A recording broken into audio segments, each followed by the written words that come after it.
Shalom everyone, welcome to my channel. Today we will learn about chapter 4. My name is Wahid Tarek and you are watching Masihi Zabta Hayat YouTube channel. खरूज 20वां बाब 8वीं आयत, याद करके तो सब्बत का दिन पाक मानना। सब्बत का दिन क्या है? इसे याद रखने का क्यों कहा गया है और पाक क्यों मानना है?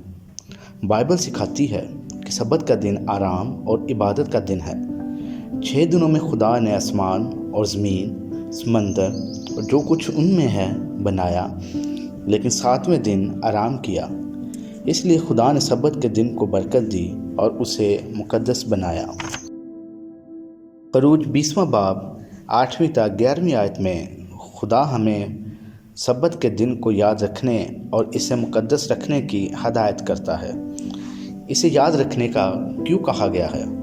खरूज 31वां बाब 12वीं से 17वीं आयत, और खुदा ने मूसा से कहा, तुम बनी इसराइल से ये भी कह देना कि तुम मेरे सब्तों को ज़रूर मानना, इसलिए कि ये मेरे और तुम्हारे दरमियान तुम्हारी पुश्त दर पुश्त निशान रहेगा, ताकि तुम जानो कि मैं खुदावंद तुम्हारा पाक करने वाला हूँ।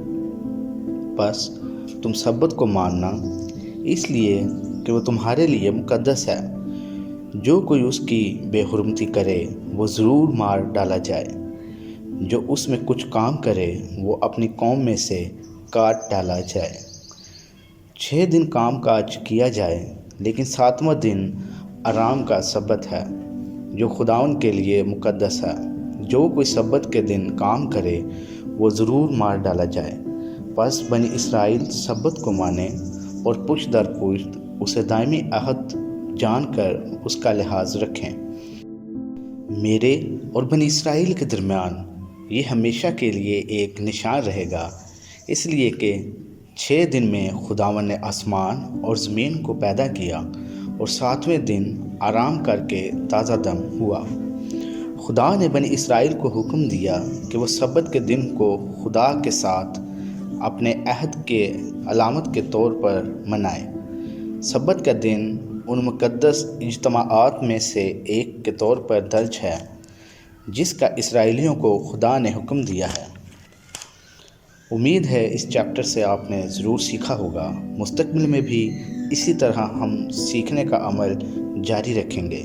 चैनल को सब्सक्राइब करें, दोस्तों के साथ लाजमी शेयर करें और कमेंट करके बताएं कि आपको बाइबल सिखाने का हमारा ये तरीका कैसा लगा है। मसीह खुदावंद में खुश रहें। आमीन।